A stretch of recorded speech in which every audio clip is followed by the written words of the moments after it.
Vətən mənə anamın danışdıqları və atamın yaşadıqlarıdır. Biz onunla hər işdən gəndə yorğun olsa belə bizimlə oyunlar oynayırdı. Hətta bəzən anam deyirdi ki, bizim evdə 2 yox 3 uşaq var. Yəni onunla çox böyük xatirələrimiz olub. Vətən bizim onların arxasınca atdığımız hər bir addımdır. Həm qürurludur, həm çətin yanları da var. Vətən tək torpaq deyil ki, anamın məndən gizlətdiyi həsrətidir vətən.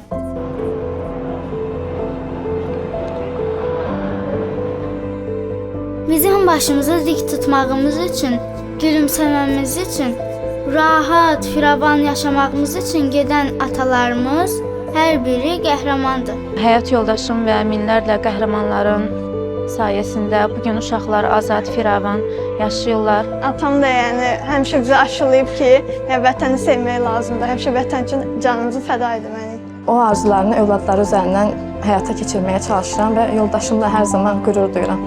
Bizim kinolarda və cizgi filmlərdə izlədiyimiz ən güclü qəhrəmanlardan da daha güclüdür. Atasının etdiyi fədakarlığı demək olar ki, mən Aysuya hər gün danışıram. Yəni belə də çətin deyə danışmaq. Vətən atalarımızla qürur duyur. Mən bilirəm ki, bizim vətənimiz bizim şəhidlərimizi heç vaxt unutmayacaq. Döyüşə atıldım bir pələng kimi, savaşın misrimi, yoxsa cəngimi? Həm də ona görə ana vətən deyirik. Mən bugünkü gündə şəhidimin 4 əmanətini böyütürəm. Onları qürurla böyütürəm. Bilirsiniz niyə? Çünki onların atası qəhrəmandır. Axı övladının qəhrəmanlığına bütün analar sevinər. Allah bütün şəhidlərə rəhmət eləsin, qazilərə də can sağlığı versin.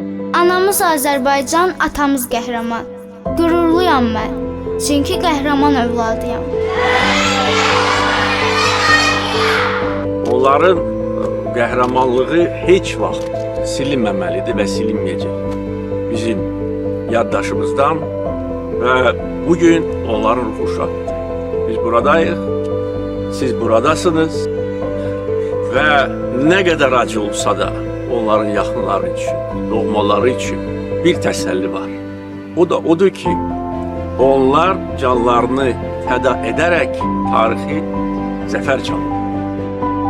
El bilir ki, sən mənimsən, yurdum, yuvam, məskənimsən, anam, doğma vətənimsən. Ayrılar mı könül candan?